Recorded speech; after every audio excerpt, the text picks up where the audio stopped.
Hello students, how are you? I'm Bhupen Coach. I'm the biology faculty in Ajmal Super 40 and once again before you to present another video lecture. So student, today we'll be discussing the next phylum of our animal kingdom and our next phylum is Eschyhelminthes. Okay, so in our last phylum we have discussed Platyhelminthes.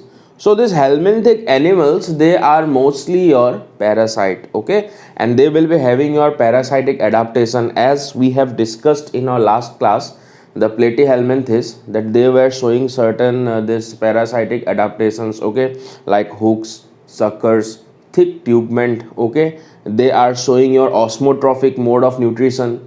What is osmotrophic mode of nutrition? It means the animal will be absorbing the nutrients from the general body surface, okay. So we have discussed all this. So today we'll be discussing another similar phylum like Platyhelminthes, that is our Eschyhelminthes. But this phylum Eschyhelminthes, obviously since it is a higher phylum than Platyhelminthes, so it will be showing certain advancement over Platyhelminthes. So today we'll be discussing what are those advancement over Platyhelminthes, okay, and obviously we'll be discussing the general characteristic feature of the phylum. So let's start, okay. So phylum Platyhelminthes.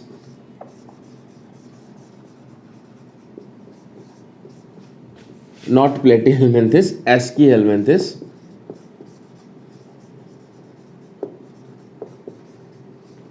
Okay. So today our topic is your Eschyhelminthes. So first of all, like we are saying the phylum Platyhelminthes also as flatworms. So this Eschyhelminthes will be calling them as nematodes or nemathelminthes. Okay, so what are nematodes or nemathelminthes? These are particularly those class of organisms which cause diseases, okay, which are parasites. Okay, so we also call them as nemathelminthes, so also known as nemathelminthes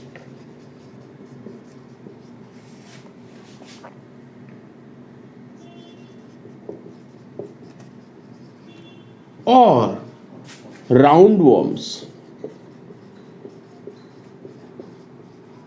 You have to remember these two terms, okay, and you will also be able to see somewhere they will be calling as nematoda, okay. So nematoda, nemathelminthes or roundworms all are referring to your Eschyhelminthes, okay.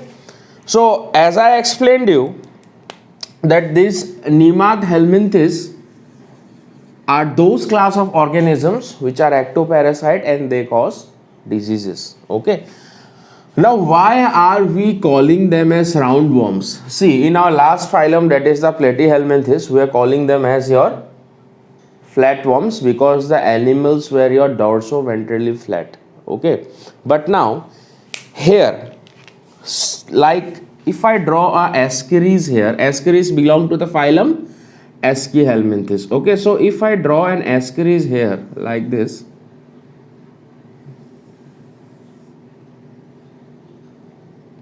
okay. Now if I do a transverse section from here, अगर मैं इस animal को यहाँ बीच में से cut करता हूँ तो मुझे कैसा दिखेगा? ये इसका जो सेक्शन होगा इस तरह से राउंड नजर आने वाला है. अगर मैं यहाँ से कट लगाता हूँ तो I will be able to see it round, okay. So that's why this animal are also known as your round worms. मेरे ख्याल से सिंपल सा बात है, आप लोगों को समझ में आ गया होगा, ठीक है ना. तो इनको जब भी अगर आपको कहीं पे राउंड वर्म सुनाई दे तो तुरंत जो है दिमाग में आ जाना चाहिए कि किसकी बात हो रही है, एस्कीहेलमिंथिस की बात हो रही है, ठीक है ना. Now let's discuss the general characteristic feature of the phylum एस्कीहेलमिंथिस.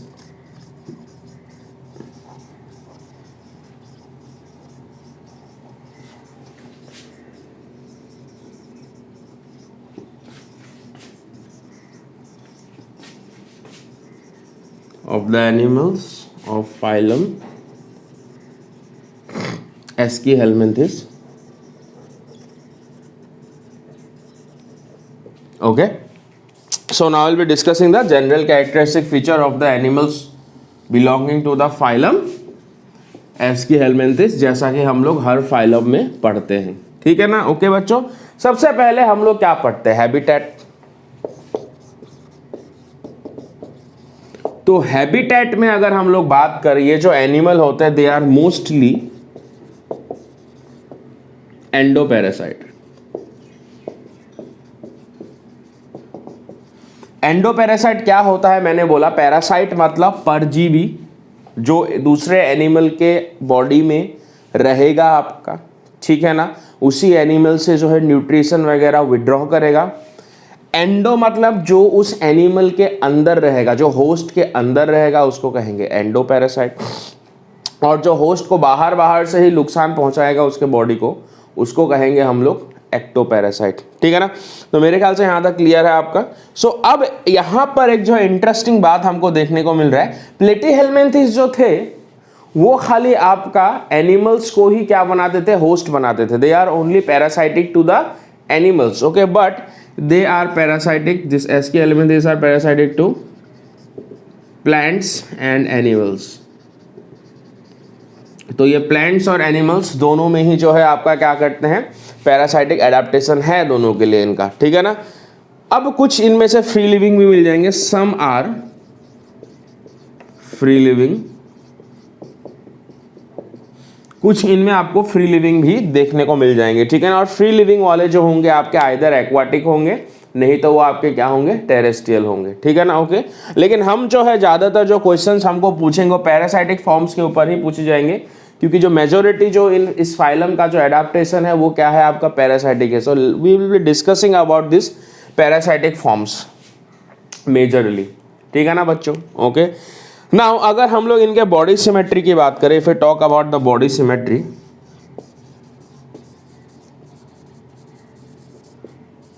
तो बॉडी सिमेट्री में ऑब्वियसली लास्ट फाइलम में भी बायलैटरल सिमेट्री था, यहां पर भी आपको बायलैटरल सिमेट्री देखने को मिलेगा। नेक्स्ट अगर हम लोग लेवल ऑफ ऑर्गेनाइजेशन की बात करें,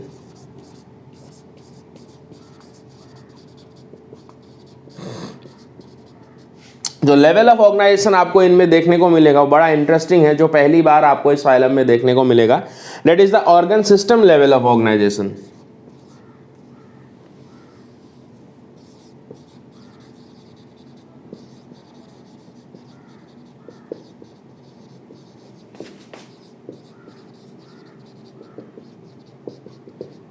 सो एस्कीहेलमिन्थिस एनिमल किंगडम में वो पहले एनिमल है जो आपका कहां तक पहुंचे, organ system level of organisation तक जो पहुंचे आपका, ठीक है ना। तो ये बात याद रखना है, these are aschelminthes are the first phylum. में क्वेश्चन पूछा जाएगा आप लोगों से, कौन सा फाइलम है जो पहली बार ऑर्गन सिस्टम लेवल ऑर्गेनाइजेशन पे पहुंचा आपका during the course of evolution, your answer should be aschelminthes. I think the point is very clear to you, okay. तो आप साइड में लिख सकते हो यहां पर, first phylum to reach the organ system level of organisation, okay, काम खत्म है। नेक्स्ट अगर हम लोग बात करें जर्म लेयर की या फिर नंबर ऑफ जर्म लेयर,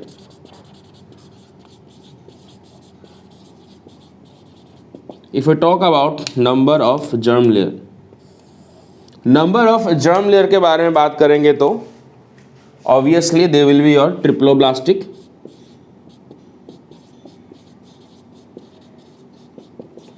अब ट्रिप्लोब्लास्टिक है। अब ये तो आप लोगों को बताने की जरूरत नहीं कि जो ट्रिप्लोब्लास्टिक एनिमल्स हैं इनमें आपको तीनों ही जर्म लेयर देखने को मिलेंगे, ठीक है ना, that is your ectoderm, mesoderm and endoderm, okay.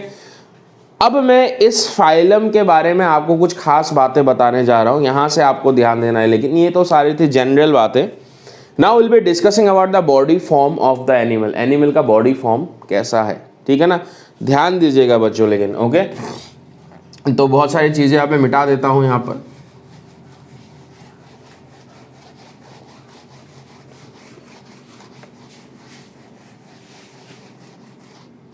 ये मिटा देते हैं, अब तो पता चल गया कौन सा फाइलम हम लोग कर रहे हैं। नाउ बॉडी फॉर्म के बारे में बात करते हैं।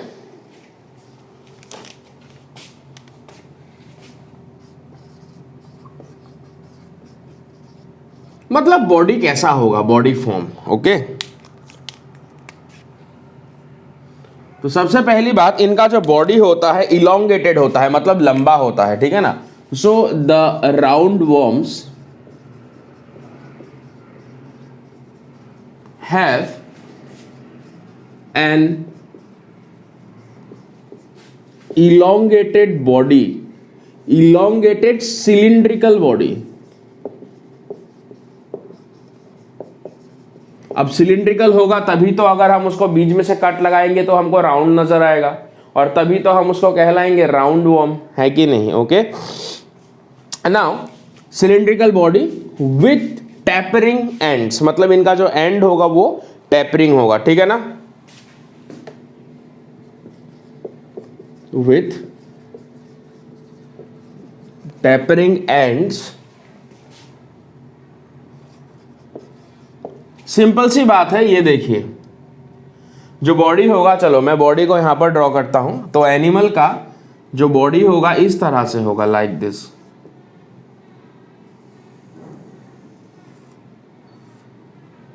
ये पता चल गया। बीच में से बॉडी कैसा, इलोंगेटेड है, लंबा है, सिलिंड्रिकल भी है, और एंड जो है इसके पिचके हुए हैं, तभी जो टर्म हम लोग यूज कर रहे हैं टैपरिंग एंड्स, ठीक है ना। यहां पर कोई कंफ्यूजन नहीं होना चाहिए। अब अगर बात करें बॉडी प्लान, बॉडी फॉर्म के अंदर ही एक और पॉइंट आ जाता है, बॉडी प्लान, ठीक है ना। Body plan, what is body plan now. Body plan के बारे में ऑलरेडी बता चुका है, जैसे कि इसके पहले वाले फाइलम में जाते हैं हम लोग, ठीक है ना। इसके पहले वाले फाइलम में जब प्लेटीहेल्मिन्थेस में मैंने आपको फेसियोला का डायग्राम बना के बताया था। फेसियोला कैसा था, एक पेड़ के पत्ते की तरह था, है ना, इस तरह से। तो फेसियोला का जब मैंने आपको डायग्राम बता के बताया था, तो हमने कहा था जो उसका क्या होगा, डाइजेस्टिव सिस्टम था, इनकम्प्लीट डाइजेस्टिव सिस्टम आपको नजर आ रहा था कुछ इस तरह से, और एक ही जो इसमें जो एक ही ओपनिंग नजर आ रहा था, जो किसका काम कर रहा था, माउथ का काम कर रहा था, और किसका काम कर रहा था, एनस का काम कर रहा था, सेम ओपनिंग, है ना। और यहां पर क्योंकि आपका क्या नजर नहीं आ रहा था, कोई भी इस साइड ओपनिंग नहीं नजर आ रहा था, एक एंड नजर आ रहा था, यहाँ पर एंड खत्म है, मतलब ब्लाइंड है, यहाँ पर आगे कुछ नहीं है, ठीक है ना। और ये सैक की तरह भी है, सैक मतलब एक पाउच, एक पोटली को हम लोग सैक कहते हैं। जैसे हमारा पॉकेट होता है, वहीं से ही हमको क्या करना पड़ता है, उसके अंदर सामान घुसाना पड़ता है, वहीं से ही सामान निकालना पड़ता है हमको, है ना, ओनली वन ओपनिंग। ओके, तो इस तरह के बॉडी प्लान को हम लोग क्या कहते हैं, blind sac body plan, blind sac body plan, which I have discussed with you in the last phylum। और ब्लाइंड सैक बॉडी प्लान में आपका ओपनिंग एक ही होगा, मतलब डाइजेस्टिव सिस्टम क्या होगा, इनकम्प्लीट होगा। ओके, ये तो थी पिछले फाइलम की बात जिसमें हमने ब्लाइंड सैक बॉडी प्लान के बारे में पढ़ा था। लेकिन अब जैसा कि हम कह रहे हैं कि ये जो फाइलम है आपका, दैट इज योर एस्कीहेल्मिन्थेस, इसमें एडवांसमेंट है प्लेटीहेल्मिन्थेस के ऊपर। अब एक एडवांसमेंट हम यहाँ पे आपके साथ डिस्कस करेंगे, ठीक है ना। इनका जो बॉडी प्लान होगा that will be your tube within tube body plan, जो हायर एनिमल में देखने को मिलेगा, tube within tube body plan. अब ये tube within tube body plan क्या होता है, बड़ा आसान है बच्चों, ठीक है ना। सबसे पहली बात, अगर हम इनके डाइजेस्टिव सिस्टम के बारे में बात करें, so they have complete digestive system. इनमें आपका क्या होता है, कंप्लीट डाइजेस्टिव सिस्टम होता है। ये एक एडवांसमेंट हो गया।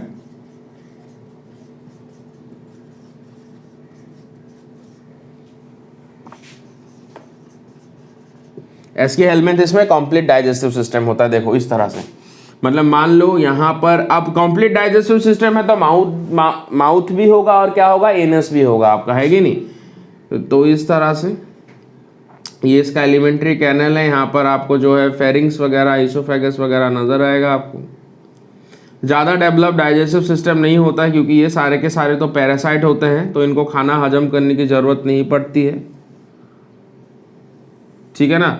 बस जो फूड वगैरह ये लोग खा रहे हैं, जो भी फूड वगैरह खाते हैं वो इनके डाइजेस्टिव ट्रैक में आ जाता है और यहाँ से जो है इनके बॉडी में जो भी टिश्यू है वहाँ पर क्या हो जाता है, ये एब्जॉर्ब हो जाता है न्यूट्रिएंट्स, ठीक है ना। तो इनमें डाइजेशन वगैरह का कोई चक्कर नहीं होता। लेकिन ये पहला फाइलम है जिसमें कंप्लीट डाइजेस्टिव सिस्टम जो है आपका डेवलप होना स्टार्ट हुआ है। लेटर ऑन हम लोग फाइलम्स में देखते जाएंगे डाइजेस्टिव सिस्टम के साथ और भी, मतलब जो भी आपका डाइजेस्टिव ट्रैक है इसके साथ और भी चीज़ें जो हैं जुड़ती जाएंगी। जैसे कि क्या क्या चीज़ें जुड़ती जाएंगी, फॉर एग्जांपल ग्लैंड्स वगैरह, डाइजेस्टिव ग्लैंड्स जुड़ते जाएंगे इनमें, ठीक है ना। स्टोरेज के लिए कुछ स्ट्रक्चर्स देखने को मिलेंगे, जैसे कि हम में क्या है, स्टमक वगैरह है, ठीक है ना। तो वो हायर एनिमल में है, इनका सिंपल है। अब देखो मैं आपको समझा रहा हूँ tube within tube body plan. यहाँ पर देखो दो ट्यूब नजर आ रहे कि नहीं, थोड़ा दिमाग लगाइए। तो पहला ट्यूब कौन सा है, बॉडी वॉल, ये पहला ट्यूब है बॉडी वॉल। और दूसरा ट्यूब क्या है अपना यहाँ पर, ये गट वॉल, गट वॉल या फिर एलिमेंट्री कैनल।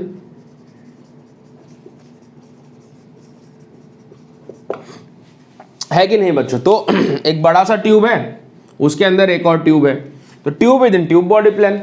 हम human being we are also having your tube within tube body plan. हमारा जो बॉडी है दैट इज वन ट्यूब, और इसके अंदर जो हमारा एलिमेंट्री कैनल है दैट इज अनदर ट्यूब। हालांकि वो जो ट्यूब है it is not straight, but उसमें बहुत सारा हमको कॉइलिंग नजर आता है तो ट्यूब ही, tube within tube body plan हमारा भी है। तो हायर एनिमल्स में अब आपको क्या देखने को मिलेगा, tube within tube body plan देखने को मिलेगा। So I think you are clear what is tube within tube body plan, ठीक है ना। अब यहाँ पर मैं एक और चीज आपको बताता हूँ। बेसिस ऑफ क्लासिफिकेशन में मैंने आपको इसलिए नहीं बताया था कि आप लोग जो है कंफ्यूज हो जाते हो वहाँ पर, ठीक है ना, क्योंकि आप tube within tube body plan आप लोग जान चुके हो। तो यहाँ पर एक चीज़ जानिए अभी आप लोग, हम एनिमल को जो है जितने भी फाइलम्स हैं, हायर फाइलम्स की अगर बात करें, उनको दो कैटेगरी में हम लोग बांट सकते हैं।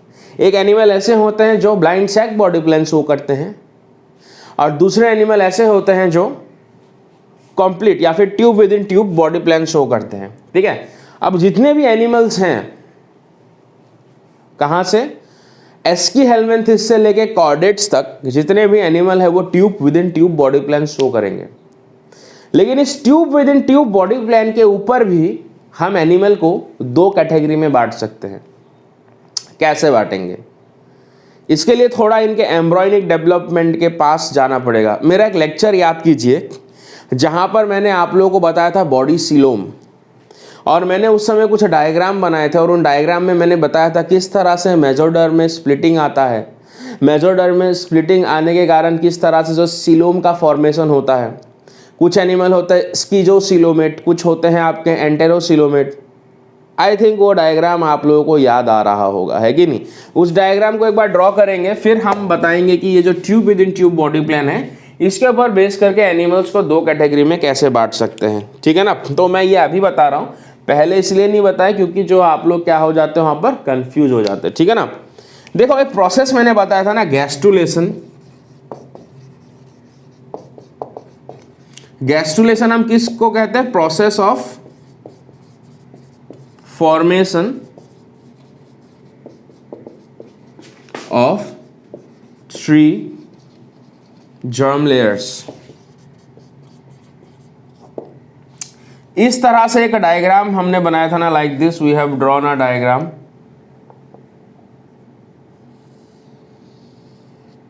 याद करो यहां पर आपको कौन से सेल्स नजर आ रहे थे, बाहर की तरफ तो आपको एक्टोडर्म के सेल्स नजर आ रहे थे इस तरह से।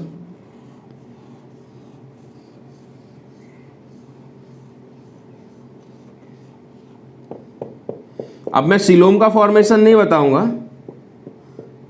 ठीक है ना, मैं आपको कुछ एक स्पेशल चीज बताने जा रहा हूं, सुनिए। और यहां पर आपको क्या देखने को मिल रहा था, here you are able to see the cells of endoderm. और मैंने आप लोगों को कहा था कौन सा जर्म लेयर जो सबसे लास्ट में फॉर्म होता है, वो है अपना मेसोडर्म। तो मेसोडर्म जो है आपको, मेसोडर्म के सेल्स जो है यहाँ पर बीच में नजर आएंगे लाइक दिस।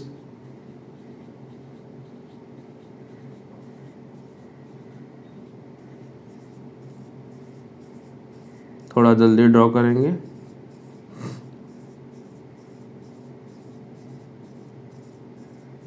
इस तरह से, ओके। न्यूक्लियस ड्रॉ कर देते हैं। अब देखिए बच्चों, इन जर्म लेयर्स को थोड़ा लेबलिंग कर देते हैं, ठीक है ना। बाहर आपको क्या नजर आता है? एक्टोडर्म, बीच में मेसोडर्म और अंदर था एंडोडर्म। और इस स्ट्रक्चर को क्या कहता है? गैस्ट्रुला। गैस्ट्रुलेशन था process of formation of 3 germ layer. उससे जो स्ट्रक्चर बनेगा जिसमें तीनों जर्म लेयर प्रेजेंट होंगे उसको कहेंगे गैस्ट्रुला। सारी बातें बता चुका हूं, अभी मैं ज्यादा इसके ऊपर जो है आप लोगों को ये नहीं करने वाला हूं, डिटेल में नहीं जाने वाला हूं, because you have already discussed in details, okay. अंदर जो ये कैविटी बना था इनवेजिनेशन से, इनवेजिनेशन मतलब अंदर समा जाना, ओके। ये जो लेयर था एक्टोडर्म का अंदर की तरफ चला गया था, इन्वेजिनेट हो गया था। और यहाँ पर जो कैविटी बना था, इस कैविटी को हम लोग क्या कहते थे? आर्केंटेरॉन कह रहे थे या फिर primitive gut. This is known as archenteron, है कि नहीं? या फिर इसको हम लोग क्या कहते हैं? प्रिमिटिव गट।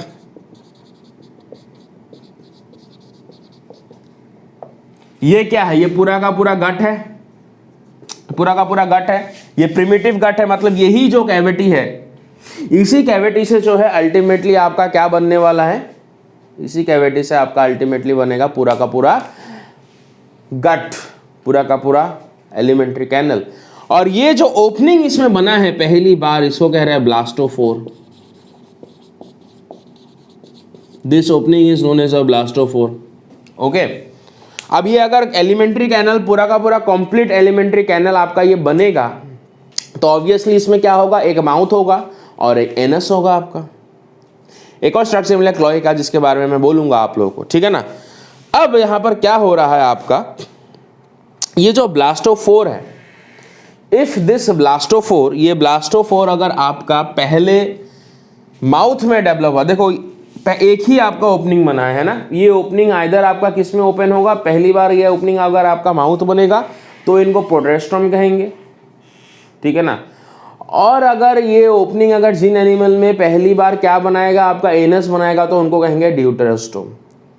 तो ट्यूब विद इन ट्यूब में भी आपके जो है 2 टाइप के एनिमल आप देखने को मिल जाएंगे आपको। मैं वही आपको समझा रहा था। पहले वाले मिलेंगे प्रोटोस्ट्रोम्स,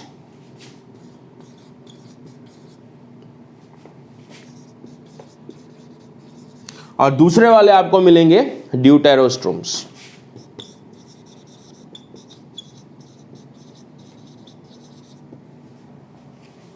अब प्रोटोस्टोम्स और ड्यूटेरोस्टोम्स में आपका क्या डिफरेंस होता है? प्रोटोस्टोम्स में होता है mouth develops first from blastopore, anus develop letter.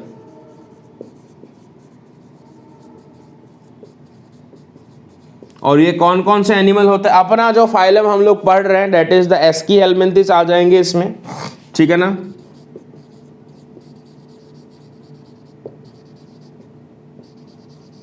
इसमें एनेलिडास आ जाएंगे आपके, मोलस्का आ जाएंगे।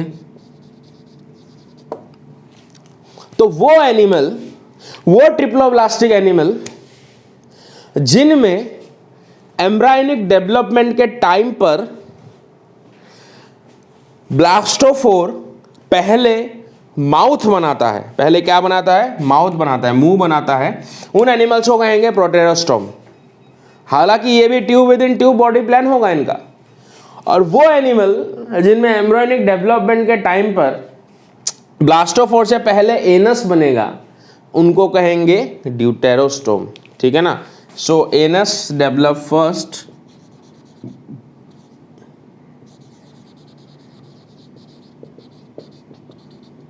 from a blastophore.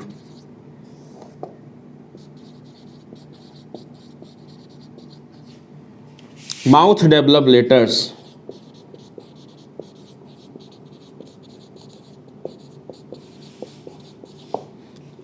और यहाँ पर जो एनिमल्स होंगे यहाँ पर गिरेंगे एकाइनोडर्म्स, टू कॉर्डेट्स, ठीक है ना।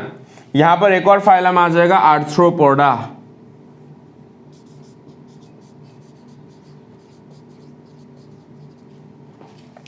ठीक है ना। तो प्रोटोस्टॉम्स में कौन कौन से फाइलम आ गए, एस्कीहेलमिंथिस, Annelida, Mollusca and arthropoda.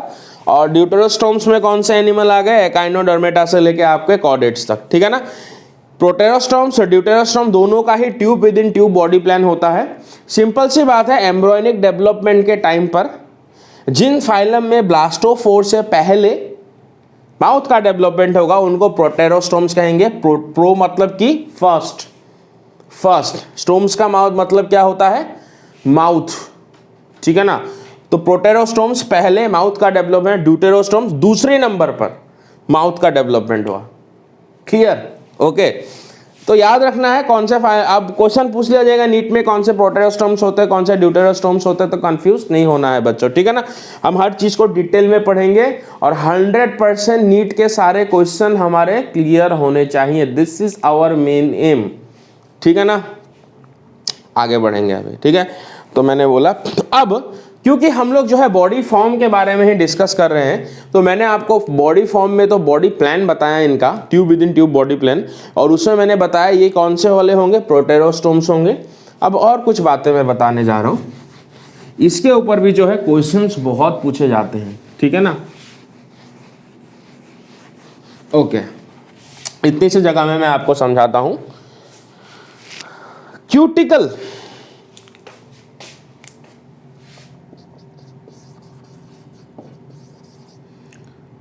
And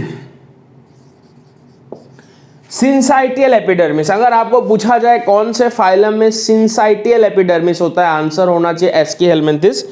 लेकिन सिंसाइटियल एपिडर्मिस को समझ लीजिए पहले।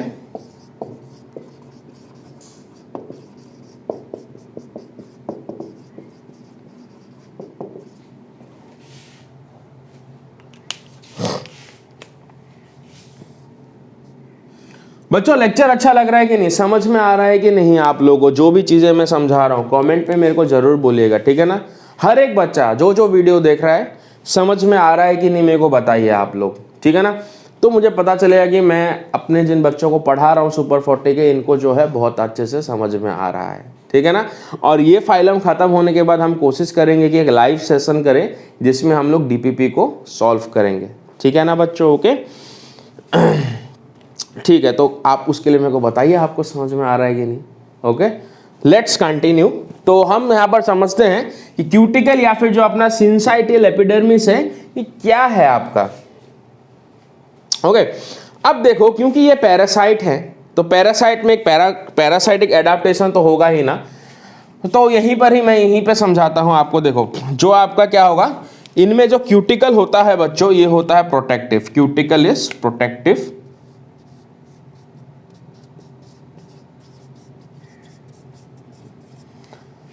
जैसे कि हमने प्लेटीहेलमिंथिस में थिक ट्यूबमेंट के बारे में बताया था, जो एनिमल को किससे बचाता है, होस्ट के डाइजेस्टिव एंजाइम से बचाता है, उसी तरह से आपका क्या है, ये जो क्यूटिकल है ये प्रोटेक्टिव होगा और ये क्या करेगा, आपको एनिमल को होस्ट के बॉडी के अंदर जो है प्रोटेक्शन प्रोवाइड करेगा, ठीक है ना, ओके।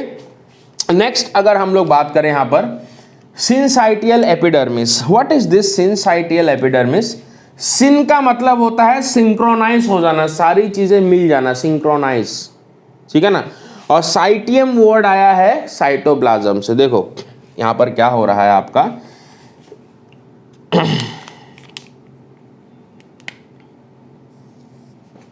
ये जो एनिमल है इसका जो एपिडर्मिस होगा, एपिडर्मिस के जो सेल्स थे, दीज आर द सेल्स, ये एपिडर्मिस के सेल्स थे, ये थे उसके एम्ब्रायनिक डेवलपमेंट के टाइम पे। लेटर ऑन जब ये एनिमल डेवलप हुआ तो ये जितने भी सेल्स थे ये आपस में मर्ज हो गए, दे मर्ज टुगेदर, मिल गए आपस में, इस तरह से ये जो सेल्स है ये आपस में आपके क्या हो गए, मिल गए, मतलब इनका सारा साइटोप्लाज्म क्या कर गया, सिंक्रोनाइज कर गया, सिंसाइटियल। और साइटोप्लाज्म में बहुत सारे न्यूक्लियस आपको देखने को मिलेंगे। तो इस तरह के एपिडर्मिस को हम लोग क्या कहते हैं, सिंसाइटियल एपिडर्मिस कहते हैं। मेरे ख्याल से यहाँ पर आपको समझ में आ रहा होगा, साइटोप्लाज्म कंटिन्यूस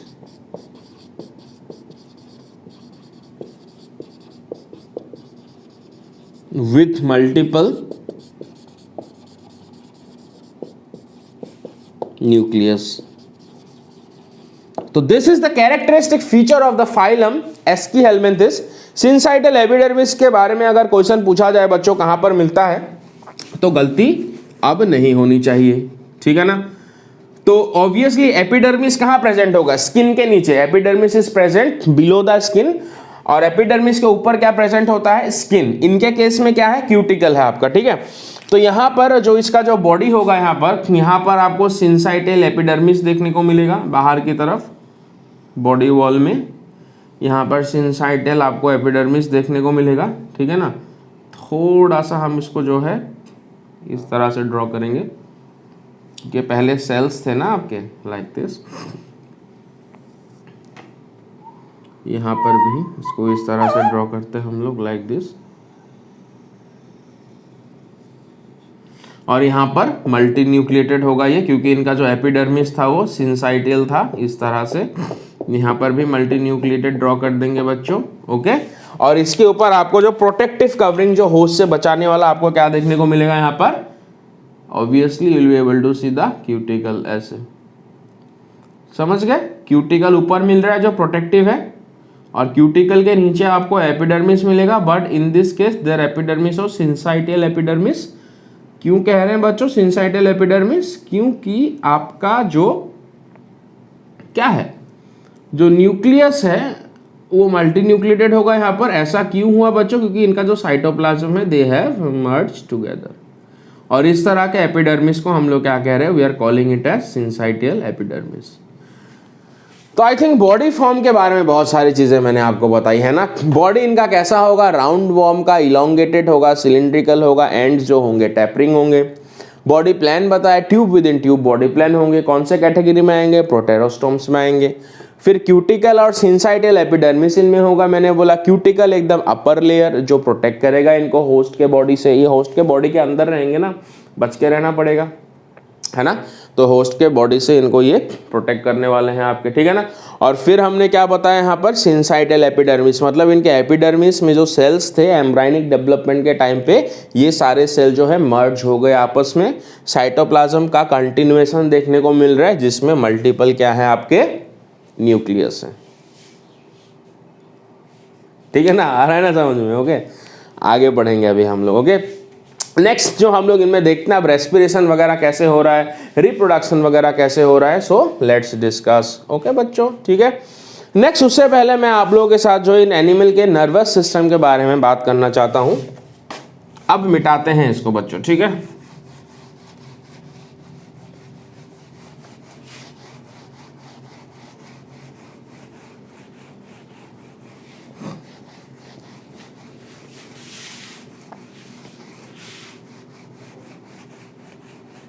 देखते हैं इनका रिप्रोडक्शन कैसे होता है, ओके. फर्टिलाइजेशन कैसा होगा, डायरेक्ट डेवलपमेंट है कि इनडायरेक्ट डेवलपमेंट है, और प्लस जो है इनके नर्वस सिस्टम के बारे में भी हम बात करेंगे, ठीक है ना, ओके. तो इनका नर्वस सिस्टम देखते हैं. We just talk about nervous system.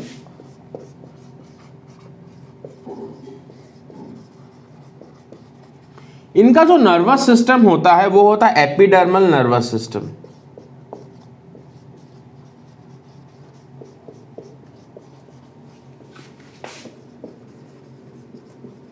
Epidermal nervous system अब क्या होता है, what is this epidermal nervous system. हालांकि ज्यादा एडवांस्ड आपका ये नर्वस सिस्टम नहीं है. अगर सिंपल से बात करें, ये एनिमल है,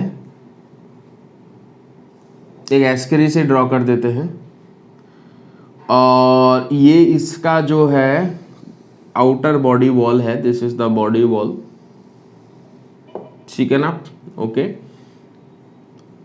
दिस इज द माउथ से. और बच्चों इसका जो बॉडी वॉल होगा ना, उसमें आपको मसल देखने को मिलेगा, क्योंकि एक पॉइंट हम लोग मैंने नहीं बताया आपको, ठीक है ना, मैं अभी बता देता हूं. That is your coelom. इसको थोड़ी देर के लिए पॉज कर दो, यहां से कंटिन्यू. सीलोम में जो ये एनिमल होगा, दे will be your pseudo coelomate, है ना.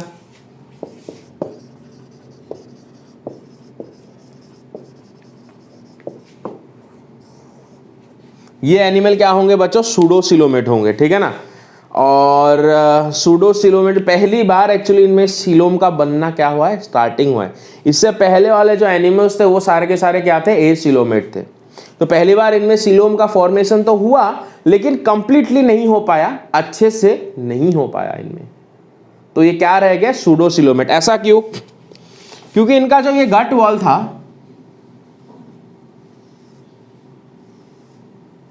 पूरे एनिमल को कंप्लीटली ड्रॉ नहीं करेंगे, ठीक है ना। तो इनमें जो इनका गट वॉल था आपका, क्योंकि जो ट्रू सिलोम होता है, जो ट्रू सिलोम का जो हमने डेफिनेशन पढ़ा था, ट्रू सिलोम में क्या होता है, जो बॉडी वॉल होगा और जो गट वॉल होगा दोनों तरफ ही हमको मेसोडर्मल सेल्स का क्या देखने को मिलेगा, लाइनिंग देखने को मिलेगा। तो इनका जो बॉडी वॉल था, यहाँ पर तो आपको किसका लाइनिंग देखने को मिला था, here you will be able to see the lining of the mesoderm. Body coelom याद आ रहा है, तो यहाँ पर तो मेसोडर्म के जो सेल्स थे उनका तो आपको यहाँ पर लाइनिंग नजर आ जाएगा।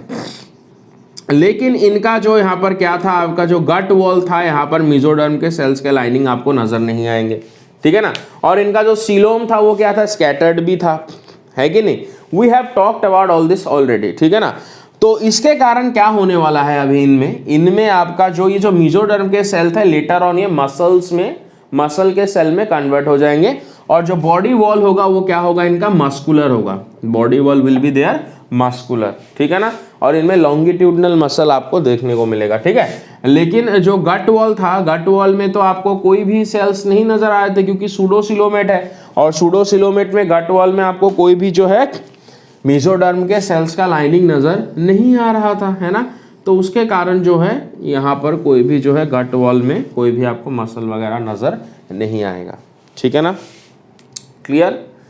अब देखो ये पॉइंट क्लियर हो गया, ये आपके क्या है, सूडोसिलोमेट है, ठीक है ना। सूडोसिलोमेट के ऊपर everything we have already discussed, okay. तो किसी को अगर कंफ्यूजन है सूडोसिलोमेट क्या है, तो आप पिछले वाला लेक्चर जरूर देख लीजिएगा, ठीक है बच्चों। Now we coming to our this nervous system. अगर नर्वस सिस्टम के बारे में बात करें, इनका प्रिमिटिव नर्वस सिस्टम होता है। इनमें एक नर्व का क्या बनता है, रिंग बनता है, ठीक है ना। और उसको कहते हैं हम लोग सर्कमसेंट्रिक नर्व रिंग, ठीक है ना। यहाँ पर देखो, ये जो इनका जो एलिमेंट्री कैनल होता है, एंटीरियर पार्ट में एक नर्व का रिंग बनता हुआ आपको नजर आएगा, जो एलिमेंट्री कैनल को क्या कर लेगा, इस तरह से घेर लेगा। ये रिंग किसका बना है, नर्व का रिंग बना है। This is known as a circumenteric nerve ring, okay. ये सर्कमसेंट्रिक नर्व रिंग है। इसका अगर लेबलिंग कर दे, मैं यहाँ पे लिख देता हूँ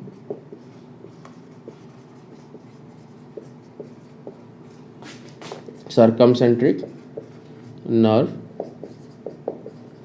रिंग, ठीक है ना। अब ये जो सर्कमसेंट्रिक नर्व रिंग है, इस सर्कमसेंट्रिक नर्व रिंग से जो नर्व फाइबर निकलेंगे वो एक्चुअली इसके पूरे बॉडी में ट्रेवल करेंगे।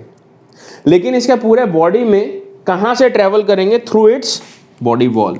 तो ये जो है इसके बॉडी वॉल के थ्रू आपका ट्रेवल करने वाले हैं, दे will B travelling through this body wall. ये पूरे एंटीरियर रीजन से जो है पूरे पोस्टीरियर रीजन में ये आपका क्या करेंगे, ट्रेवल करने वाले हैं नर्व फाइबर्स, ठीक है ना। इसीलिए ये इसके एपिडर्मिस से आपका क्या कर रहे हैं, ट्रेवल कर रहे हैं, जो भी आपके क्या है नर्व फाइबर्स हैं, these are the nerve fibres. इसीलिए हम इसको क्या कह रहे हैं, एपिडर्मल नर्वस सिस्टम कह रहे हैं, ठीक है ना। तो nerve travel through body wall, तो इसीलिए हमको एपिडर्मल नर्वस सिस्टम कह रहे हैं। और एक सिंपलेस्ट नर्वस सिस्टम है बच्चों, ठीक है ना। It is a very simplest nervous system, okay. Next, इनमें अगर हम लोग एक्सक्रीटरी सिस्टम के बारे में बात करें, if we talk about the excretory system,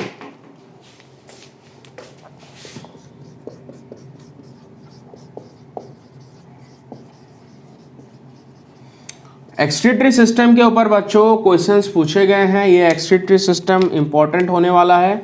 मैं एक सेल का नाम बताऊंगा, उसको एकदम जो है अपने ब्रेन में प्रिंट कर लीजिएगा, लेकिन ठीक है ना। इनका जो देखो, अब लास्ट फाइलम में भी अगर हम जब प्लेटीहेल्मिन्थेस के बारे में डिस्कस कर रहे थे, तो लास्ट फाइलम में भी हमको कुछ स्पेशलाइज सेल देखने को मिले थे जो एक्सक्रीशन में हेल्प कर रहे थे। फ्लेम सेल, सोलेनोसाइट जिनको कह रहे थे हम लोग, या फिर प्रोटोनेफ्रिडिया हम जिनको कह रहे थे, है कि नहीं। उसी तरह से इस फाइलम में भी आपको एक एडवांस स्ट्रक्चर देखने को मिलेगा, ठीक है ना, जो इनमें एक्सक्रीशन में हेल्प कर रहा है। और ये जो एडवांस स्ट्रक्चर है ये डेवलप होता है आपका एक सेल से जिसको कहते हैं renette cell, remember, okay, renette cell, या फिर इसको हम लोग रेनेट ग्लैंड भी कहते हैं।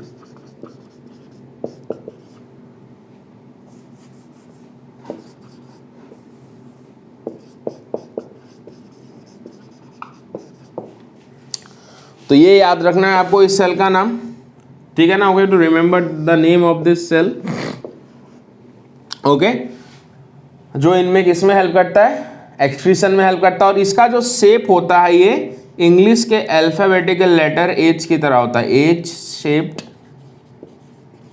एक्सक्रीटरी सिस्टम,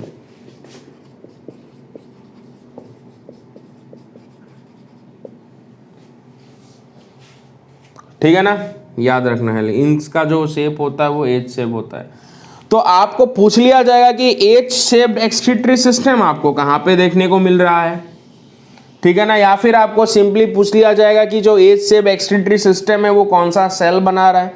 तो आंसर में रेनेट ग्लैंड बहुत कम यूज किया जाता है ये अपने प्रैक्टिकल यूज में या फिर जो भी एग्जामिनेशंस में, ज़्यादातर जो है रेनेट सेल यूज किया जाता है। लेकिन ठीक है ना बच्चों, तो you have to remember this. तो मेरे ख्याल से एक्सक्रीटरी सिस्टम का जो इंपॉर्टेंट चीज़ है ये आपको मिस आउट नहीं करना है, लेकिन इसको ध्यान में रखिएगा आप लोग, ठीक है ना।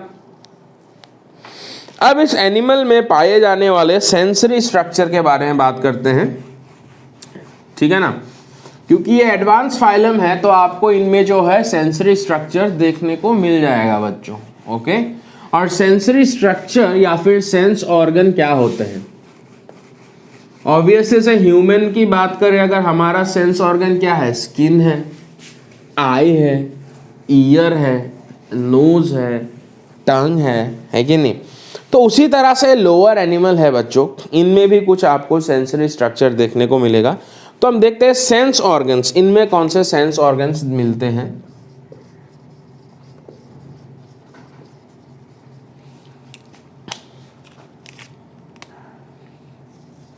तो आपको जो है इनमें जनरली 3 तरह के सेंस ऑर्गन देखने को मिलेंगे, ठीक है ना। सबसे पहला वाला आपको देखने को मिलेगा सेंसरी पेपिला,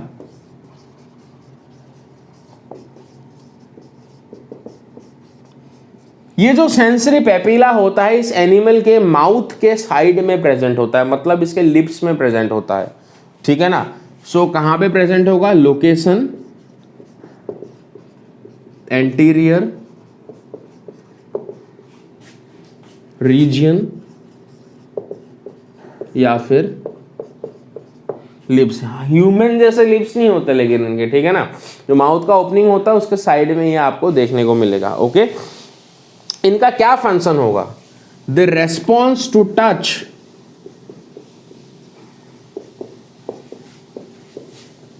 मतलब कि they are your tactile receptor,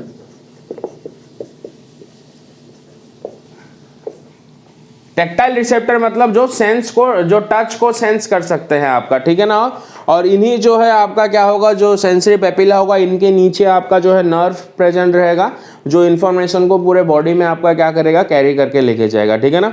तो this is one of the sense structure जो हमको किस में देखने को मिलता है, एस्की हेलमिंथिस में देखने को मिलता है। दूसरा अगर सेंस स्ट्रक्चर की बात करें, दैट इज द एम्पिट या फिर एम्फिट के बारे में बात करोगे। ये एम्फिट कहां पे प्रेजेंट होगा, फिर से सेम लोकेशन होगा, लोकेशन सेम है, एंटीरियर रीजन या फिर आपको ये लिप्स में देखने को मिलेगा। और इसका जो फंक्शन होगा वो होगा कीमो रिसेप्टर। कीमो रिसेप्टर मतलब जो केमिकल को सेंस कर पाए। ये एनिमल जहां पर है, क्या वो मीडियम एसिडिक है, क्या वो एल्कलाइन है, ठीक है ना, तो इस तरह से, ओके। तो वो सेंस कर पाएगा और इसके सर्वाइवल में क्या करेगा, हेल्प करेगा, ओके। नेक्स्ट जो इनमें जो आपको एक और जो सेंसरी स्ट्रक्चर देखने को मिलेगा, this will be your face mid.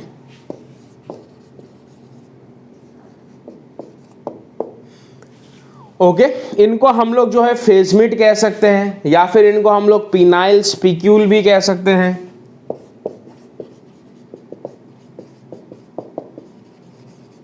Okay या फिर इनको एक और नाम से जानते हैं कॉर्डल स्पिक्यूल।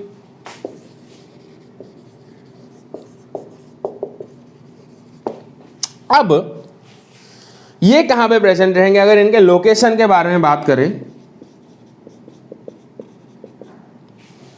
जो एनिमल होगा कॉर्डल, जूलॉजी में कॉर्डल का मतलब ही होता है, या फिर कॉर्डल साइड का मतलब ही होता है टेल, पूंछ। तो ये टेल रीजन में रहेंगे या फिर पोस्टीरियर रीजन में देखने को मिलेगा। जो एनिमल का पिछला वाला हिस्सा है आपको वहां पर देखने को मिलेगा। और इनका काम जो है सेम होगा एम्फिट की तरह ही, ठीक है ना। That is they are your chemo receptor. Chemo मतलब केमिकल, रिसेप्टर मतलब रिसीव करना, उसको सेंस करना, ठीक है ना। तो ये तीन तरह के जो है आपको एस्की हेलमिंथिस में क्या देखने को मिल जाएगा, सेंसरी ऑर्गन्स देखने को मिल जाएगा। अब जो सेंसरी ऑर्गन क्यों इंपॉर्टेंट है, ये जो फेजमिड है, ये फेजमिड आप लोग याद रखना, क्योंकि इस फेजमिड के ऊपर ही जो है इन एनिमल्स का क्या है लेटर ऑन हम लोग क्लासिफिकेशन करने वाले हैं, ठीक है। इनमें आपको दो क्लास देखने को मिलेगा, phase media and A phase media. मतलब कुछ एस्की हेलमिंथिस ऐसे होंगे जिनमें ये फेजमिड प्रेजेंट होगा, उनको एक क्लास में रख देंगे। और कुछ प्लेटी हेलमिंथिस, सॉरी नॉट प्लेटी हेलमिंथिस, एस्की हेलमिंथिस, ठीक है ना। तो कुछ जो है एस्की हेलमिंथिस ऐसे होंगे जिनमें आपको जो है फेजमिड देखने को मिल जाएगा, उनको फेज मीडिया में रख देंगे। और कुछ एस्की हेलमिंथिस ऐसे होंगे जिनमें आपको फेजमिड देखने को नहीं मिलेगा, तो उनको हम लोग ए फेज मीडिया वाले क्लास में रख देंगे। As simple as that. Okay तो आगे बढ़े, तो सेंसरी स्ट्रक्चर आपको जो है यहाँ पर क्लियर हो गया होगा, या फिर सेंस ऑर्गन और कौन कौन से रीजन में पाए जाते हैं ये भी हमने आपके साथ डिस्कस किया। ओके आगे बढ़ेंगे।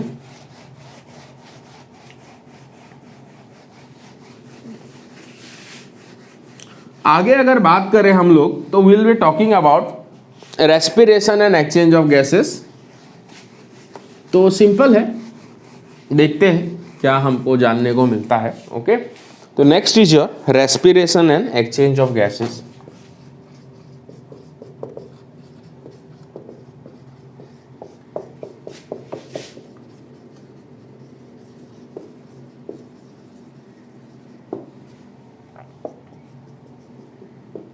रेस्पिरेशन और एक्सचेंज ऑफ गैसेस के बारे में अगर हम लोग बात करें, तो जो पैरासाइटिक फॉर्म होते हैं वो एनाएरोबिक रेस्पिरेशन करेंगे। जो पैरासाइटिक फॉर्म होंगे they will be doing anaerobic respiration.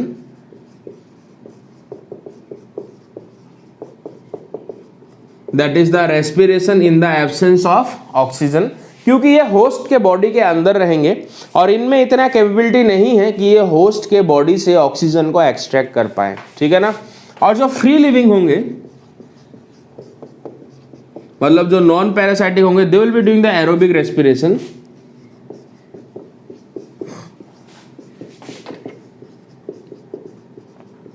लेकिन इनमें कोई भी रेस्पिरेटरी स्ट्रक्चर या फिर कोई भी रेस्पिरेटरी सिस्टम नहीं होगा, ये याद रखना है आपको, ठीक है ना। दे will B only exchanging the gases through their general body surface. So exchange of gases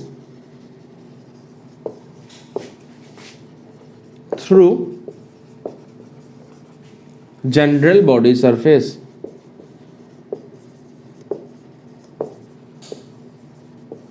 बस ठीक है ना। तो इनमें ना तो कोई आपका क्या डेवलप है, एक्सक्रीटरी सॉरी रेस्पिरेटरी सिस्टम इनमें आपका डेवलप नहीं होता है।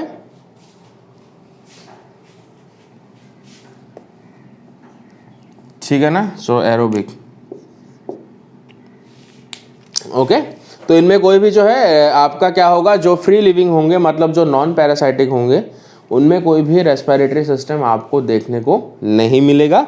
ये लोग क्या करेंगे, आपका जो जनरल बॉडी सरफेस होगा उसी से ही गैसेस का एक्सचेंज करेंगे, ठीक है ना। अब हम इनके रिप्रोडक्टिव सिस्टम के बारे में बात करते हैं बच्चों। Let's talk about the reproductive system.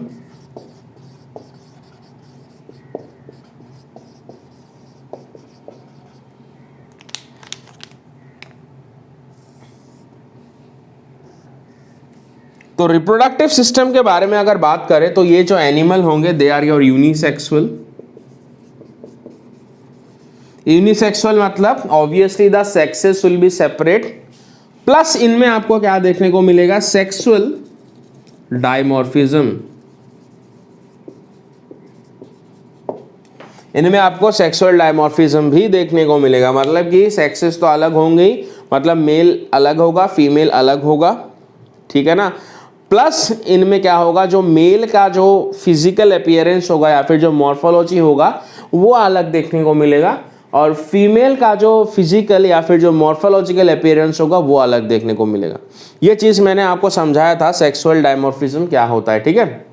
कुछ फिर से बता दे रहा हूँ, कुछ एनिमल्स ऐसे होते हैं जिनमें सेक्सेस तो सेपरेट होते हैं, मतलब मेल अलग होता है फीमेल अलग होती है, लेकिन आप देख के नहीं बता पाओगे कि कौन सा मेल है कि कौन सा फीमेल है। बस उनमें डिफरेंस ये होता है कि एक के अंदर जो होता है मेल रिप्रोडक्टिव सिस्टम होता है, दूसरे के अंदर फीमेल रिप्रोडक्टिव सिस्टम होता है, ठीक है। सेक्सुअल डायमॉर्फिज्म में आपका क्या है, यहाँ पर सेक्सेस तो सेपरेट है ही, सेक्सेस तो सेपरेट है ही, उसके साथ साथ वो सेक्सुअल डायमॉर्फिज्म भी दिखा रहे हैं, मतलब मेल जो होगा वो एक्सटर्नली दिखने में उसका लुक्स अलग होगा, और फीमेल जो होगी उसमें एक्सटर्नली दिखने में लुक्स अलग होगा। ये हम ह्यूमन पे भी अप्लाई होता है, हम भी यूनिसेक्सुअल हैं और हम भी जो है सेक्सुअल डायमॉर्फिज्म शो करते हैं, ठीक है। क्या डिफरेंस आ जाता है एक्चुअली, जो मेल होता है, मेल में आपका क्या होता है, male is small, male size में स्मॉल होता है। इनका जो टेल रीजन होता है वो कर्व्ड होता है with curved posterior and, okay, with curved posterior and, और इनमें आपको जो है पिनाइल सीटे देखने को मिलेंगे, ठीक है ना, पोस्टीरियर एंड कंटेनिंग पेनाइल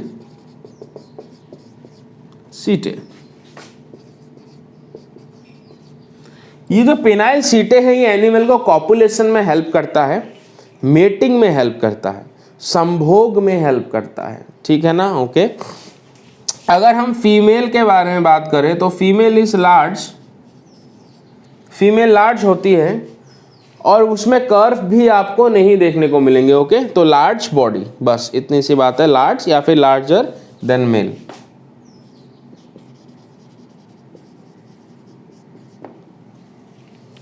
देखो अगर मैं एक मेल और फीमेल एस्क्रीज को ड्रॉ करूं तो आपको जो है थोड़ा सा यहां पर कंफ्यूजन आपका दूर हो जाएगा। ये देखो मेल कुछ इस तरह का होगा, छोटा होगा, टैपरिंग एंड्स तो दोनों में ही देखने को मिलेगा, ठीक है ना। और जो फीमेल होगी वो आपको बड़ी नजर आएगी। तो थोड़ा बहुत सेक्सुअल डायमॉर्फिज्म नजर आ रहा है आपको यहां पर, ओके, इस तरह से। तो ऑब्वियसली जो ऊपर वाला रीजन होगा माउथ आपको दोनों की तरफ देखने को मिलेगा, यहां पर here and here you will be able to see the mouth. ये एस्क्रीज है, okay.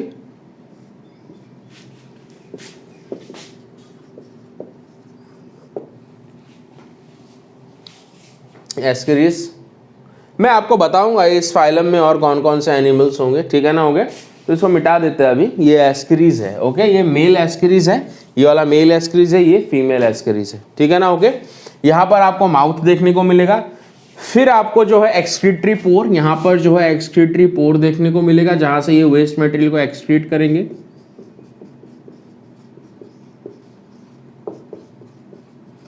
Excretory pour, this one is male, this one is female, okay. अब फीमेल में एक एक्स्ट्रा ओपनिंग आपको देखने को मिलेगा, गोनोपोर, जहां से एक गेमेट को इसके अंदर जो इंसेमिनेट किया जाएगा, आपका गोनोपोर, ठीक है ना। अल्टीमेटली जो है फीमेल में आपको यहां पर जो है एनस देखने को मिलेगा, हेयर। अब मेल में देखो, मैंने कहा था ना यहां पर आपके जो कॉपुलेटरी पिनाइल सीटें देखने को मिलेंगे इस तरह से, कॉपुलेटरी पिनाइल सीटे, कुछ कांटे जैसे स्ट्रक्चर देखने को मिलेंगे आपको, जो क्या करता है, इसको मेटिंग में हेल्प करता है या फिर कॉपुलेशन में हेल्प करेगा आपको, ठीक है ना। So this are the penial सीटे।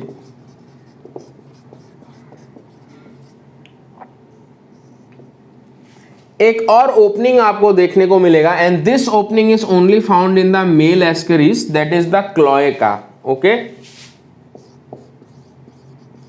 या फिर cloacal aperture.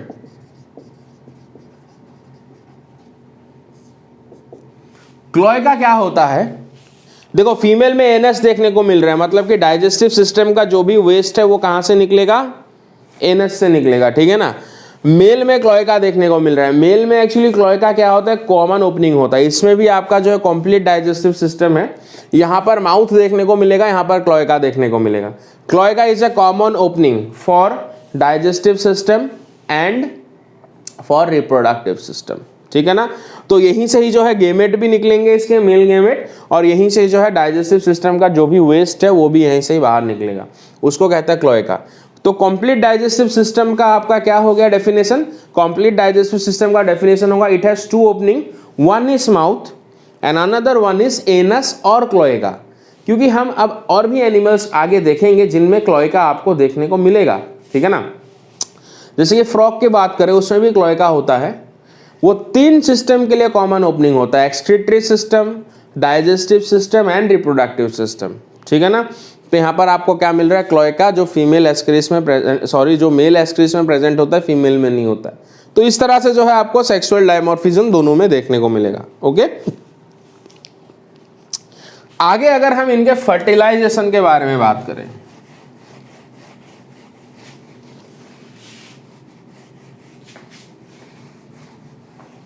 If we talk about fertilisation, तो इनमें इंटरनल फर्टिलाइजेशन होगा,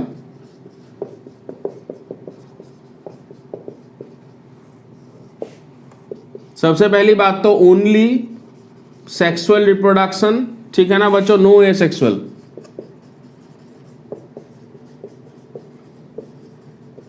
ओनली सेक्सुअल रिप्रोडक्शन और इंटरनल फर्टिलाइजेशन।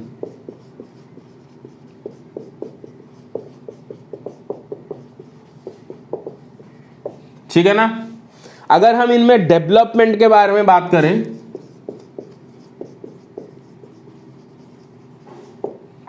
तो इनमें आपको देखने को मिलेगा इनडायरेक्ट डेवलपमेंट,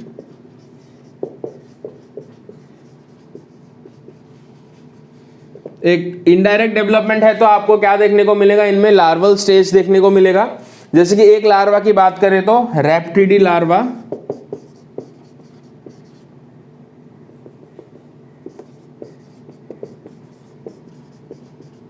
जो एस्केरिस का लार्वा होता है, ठीक है ना। अब ये जो फाइलम प्लेटीहेल्मिन्थेस और एस्कीहेल्मिन्थेस है, इनमें इनडायरेक्ट डेवलपमेंट होता है और इनमें बहुत सारे लार्वल स्टेजेस होते हैं आपके, ठीक है ना। तो एक दो लार्वा जो नहीं होते, बहुत सारे लार्वा होते हैं। तो एक्चुअली उतना ज़्यादा लार्वा का नाम याद नहीं रखना है, और लाइफ साइकिल भी जो है आपका नीट में उतना सारा नहीं है, जो है मैं आपको समझाऊंगा, ठीक है। एक ये इंपॉर्टेंट लार्वा है रेप्टिडी लार्वा, जो एस्केरिस का लार्वा होता है, इसके बारे में लेकिन आप लोग याद रखिएगा जरूर, ओके। नेक्स्ट अब हम इस फाइलम के कुछ रिप्रेजेंटेटिव्स को देखते हैं and will be discussing the classification of the phylum, okay. ठीक है बच्चों। तो बच्चों अब हम जो है फाइलम का क्लासिफिकेशन करेंगे और साथ साथ में जो हम कुछ एग्जांपल्स भी देखेंगे, ठीक है ना। So here representative of the phylum, मतलब कि इस फाइलम के कुछ एनिमल्स, ठीक है ना। फाइलम में बहुत सारे एनिमल है बच्चों। ये जो फाइलम है एस्कीहेल्मिन्थेस, इसमें लगभग 15,000 स्पीसीज है। हमको मतलब है जो इंपॉर्टेंट है, जिनके ऊपर क्वेश्चंस पूछे जाते हैं ज़्यादातर, ठीक है ना। जैसे कि ट्राइचेनेला, इसको हम लोग जो है ट्राइचिया वॉर्म भी कहते हैं हम लोगों के, ऑल्सो उन्होंने ट्राइचिया वॉर्म, ये आपका क्या है कॉमन नेम है। फिर है Trichuris, that is a whip worm. इसको व्हिप वॉर्म इसीलिए कहते हैं बच्चों क्योंकि रस्सी की तरह लंबा होता है, ओके। ये इस तरह से जो है रस्सी की तरह लंबा होगा आपका, ठीक है ना। एक तरफ थोड़ा सा मोटा होगा तो दूसरी तरफ पतला होगा आपका, तो इसलिए इसको क्या कह रहे हैं हम लोग, व्हिप वॉर्म कह रहे हैं। एस्केरिस, जिसको कॉमन राउंडवॉर्म कहते हैं, जिसके डायग्राम मैंने आज लेक्चर में बहुत बार ड्रॉ किए, ठीक है ना। और ये जो एस्केरिस होता है, इसका इन्फेक्शन एक्चुअली ये कहाँ का पैरासाइट है? It is the parasite of small intestine.